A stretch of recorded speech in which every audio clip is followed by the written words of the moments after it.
Oh, I don't think it needs to be a mystery, does it? I mean, well, we're heading north again.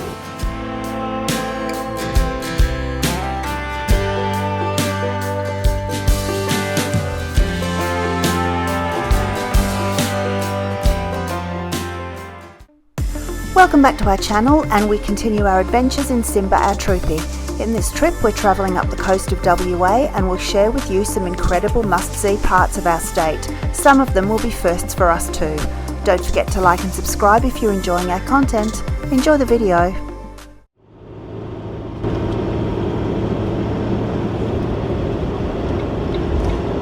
Good morning everyone, welcome back to our channel, and we are off on another adventure.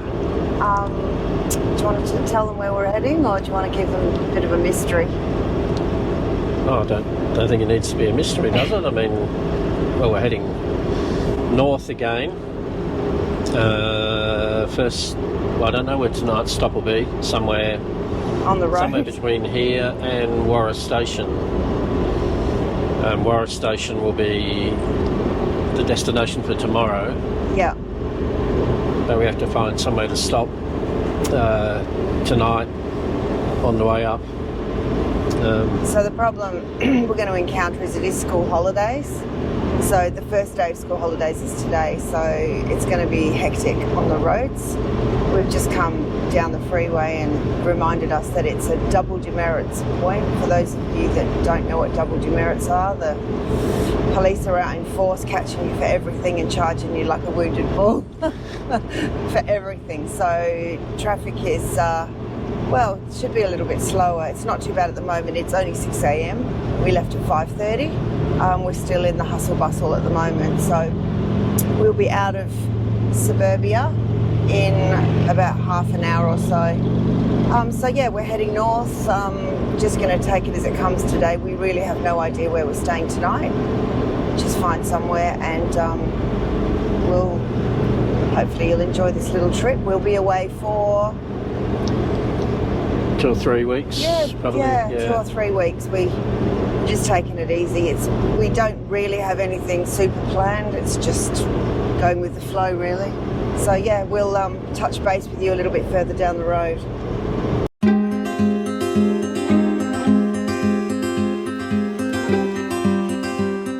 We're just over 3 hours into our drive. Not one of our most favourite drives, this one, is it? No, I don't like this highway. We're on the Brand Highway, which is part of the National Highway 1, links Perth to the northern town cities Geraldton and further up the west coast.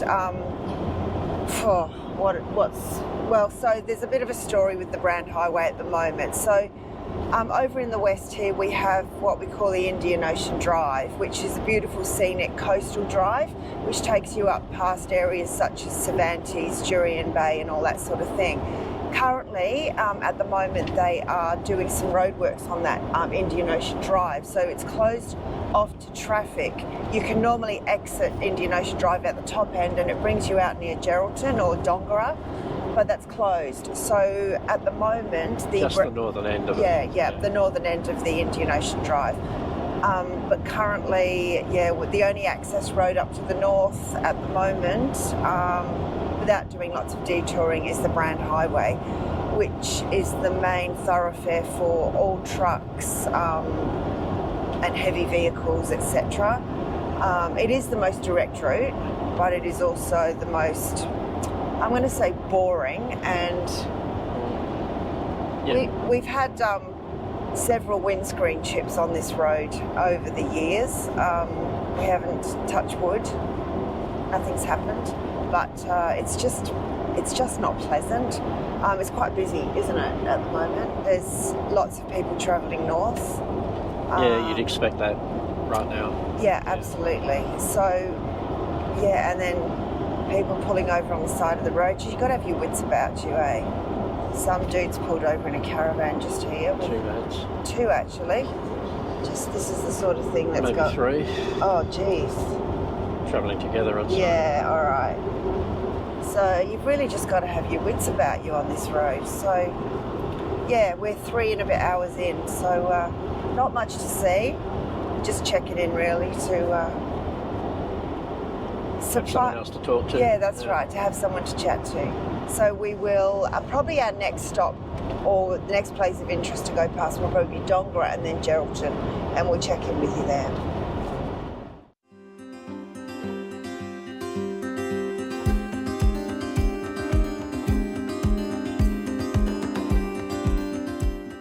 After a few hours of rather boring driving, we decided on a lunch stop in Geraldton, where we used to live a number of years ago. We'd heard that the Jaffle Shack at the foreshore was a winner and it didn't let us down. So lunch with a view of the Geraldton port it was, followed by a stroll around the marina to give the legs a bit of a stretch.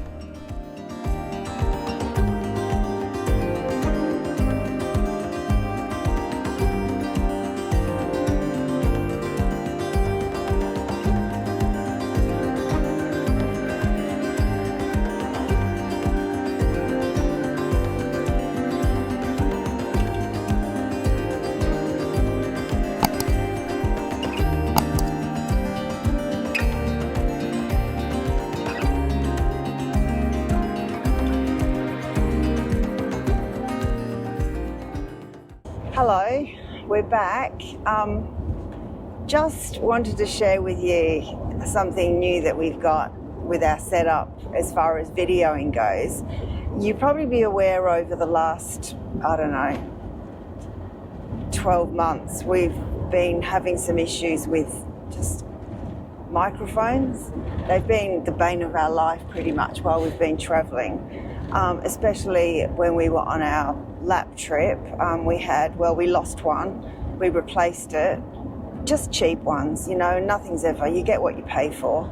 And then, the wires start to break and all bits and pieces like that. And we've just never really been happy with the sound quality. You get interference and crackling, and we just were never really happy with it. Anyway, when we got back, we invested in a microphone, a wireless microphone that we thought would be good enough, and again, you get what you pay for.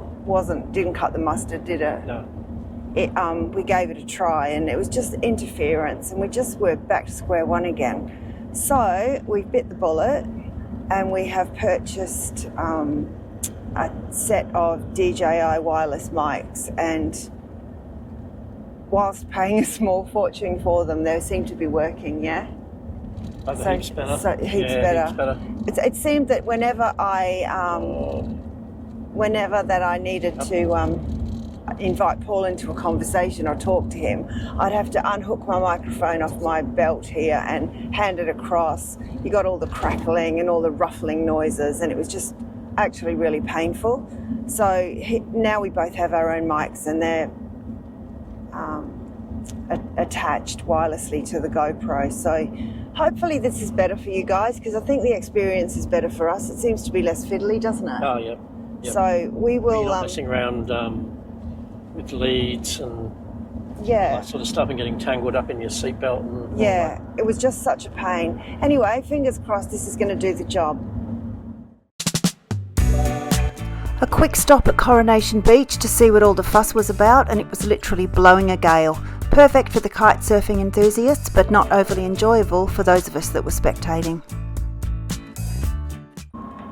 So we're just coming through the small town of Northampton, which is north of Geraldton. So we stopped for lunch in Geraldton, and it's about 50 kilometres, is that right? About 50 k's to Northampton. So the place that we're staying at tonight is a hip camp. It's a working station, but they have camping facilities there. We have actually stayed here before.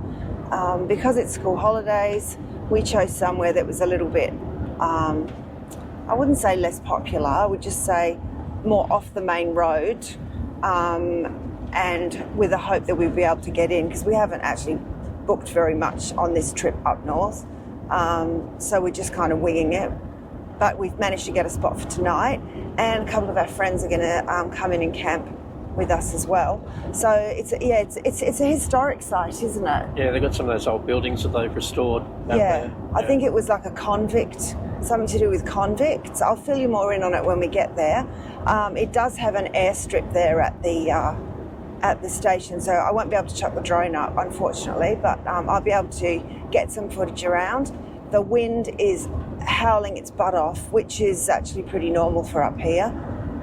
You never get used to the wind up on the west coast, up this part anyway, especially this time of the year. But there are some really nice things to see around this area, so hopefully, probably tomorrow, on our way out of here, we'll head out a different way and we'll show you some of the beautiful things to see around this area. But right now, we're right in the middle of farming country. And it is wildflower time right now, but we're kind of in the middle of the farm, so you're probably not going to see much. We actually just passed through a bunch of those really beautiful purple fields, and I think it's canola time as well in some places, but obviously canola's not grown around here. But yeah, it's a pretty nice spot up here, apart from the wind. So once we get to the station and get set up, we will give you a bit of a walk around, show you what's around. So we've just arrived at Lynton station. You can see the old buildings. I don't know if you can see out the back there behind us. Probably can't see them there. We'll show you them on the way out tomorrow. You can see it's a cattle station or a station of some kind. I'm not sure. Actually, it's not cattle. I don't know. But we're just driving up the driveway now. So the instructions were that we have to honk the horn 3 times at the check-in sign and someone will come out and meet us. So Give the secret hand signal. yeah, let's see what happens.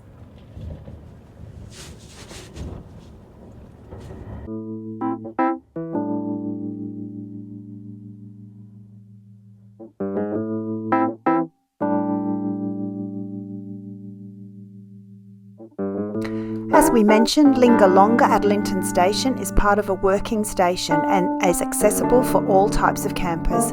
It has amenities and both powered and unpowered sites. At a cost of $40 per night for powered and $30 for unpowered, it's also pet friendly.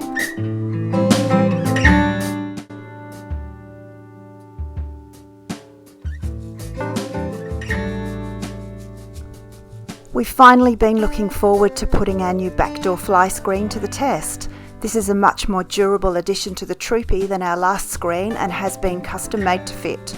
The screen fits magnetically and closes with zips so that it's guaranteed to keep the bugs out.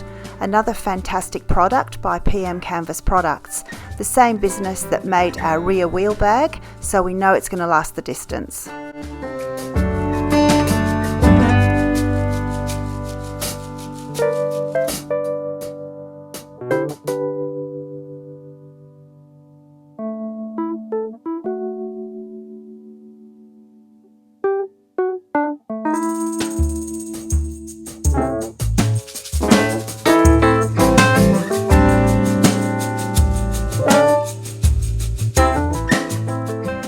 So this is Stanford House, which is a heritage listed building at Lynton Station, which is just north of Northampton.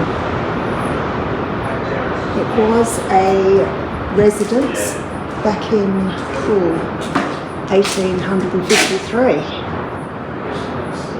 and they've still kept it as its traditional structure, and they're looking at injections of money to keep it restored, but it's holding its own. It's pretty damn windy today and we're in here and it's quite sheltered, but it's quite a beautiful building. The roof needs a bit of work, but it's a beautiful building and the view is incredible.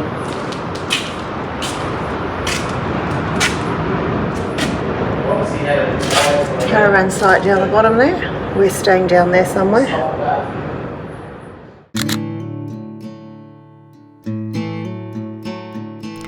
If you're looking for a place to stay with a point of difference, then this is for you.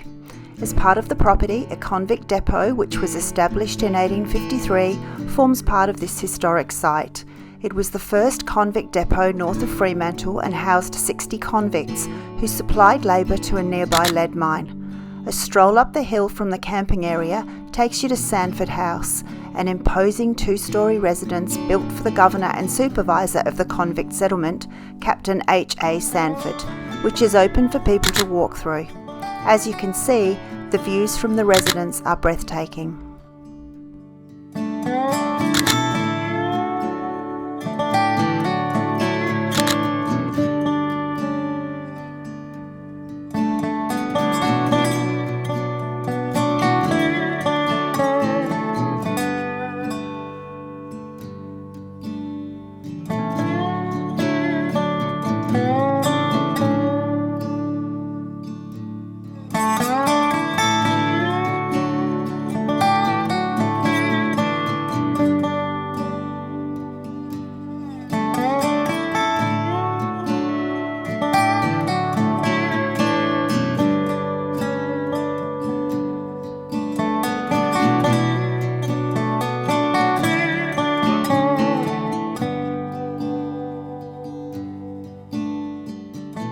After stopping for a short while to get the obligatory photos and drone footage of the Pink Lake at Port Gregory, we decided to take the coastal route towards Kalbarri. For anyone who hasn't seen this very popular and much photographed lake before, the colour of the lagoon depends entirely on the algae that is found in the water. It's the same type of algae that produces the red pigment in carrots and other veggies. In the summer months, the lagoon dries out and the water tends to be less vibrant. This can also be the case when there is less sun and more clouds. We've been here a number of times and this was definitely the pinkest that we'd ever seen it. It's well worth a stop, that's for sure.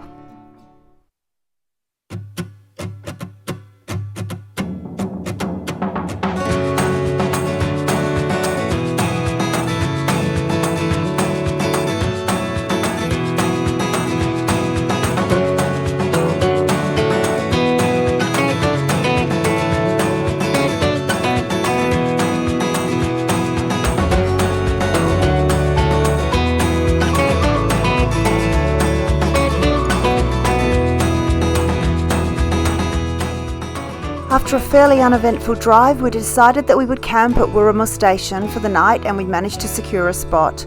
We've had this place on our list for a while, but the opportunity just hadn't really happened before, so we jumped at the chance to stay.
So we're here at Wooramel station.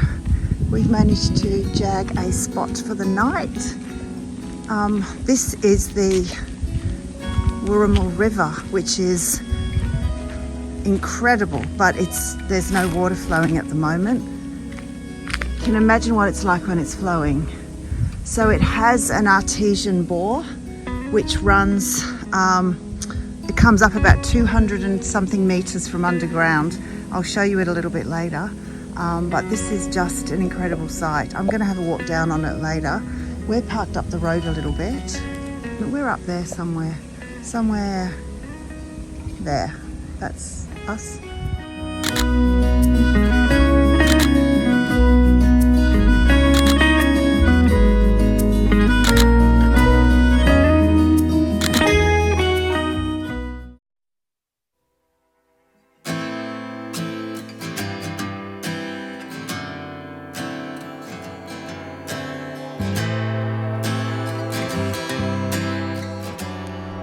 Wooramel River Retreat is a popular camping spot for travellers heading from north to south of the west coast. Situated on the Wooramel River, which doesn't have one drop of water in it at the moment, it's open from March until the very end of November each year, and provides some very impressive facilities for campers, including artesian baths, a fantastic little cafe restaurant, great ablution blocks, and a range of different types of camping styles for everybody.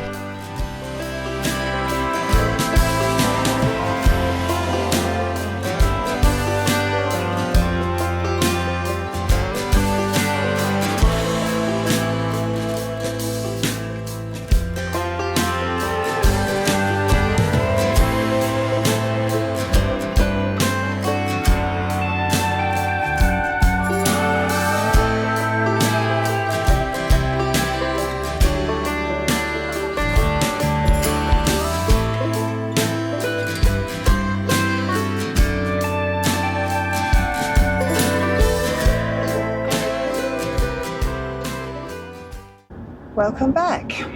We're just about to get to Carnarvon. We're just pulling into town right now. We just need to stop and do a few bits and pieces. Not planning on staying here. It is a public holiday, so there might not be very much open. The place looks pretty busy actually. It's a troopy.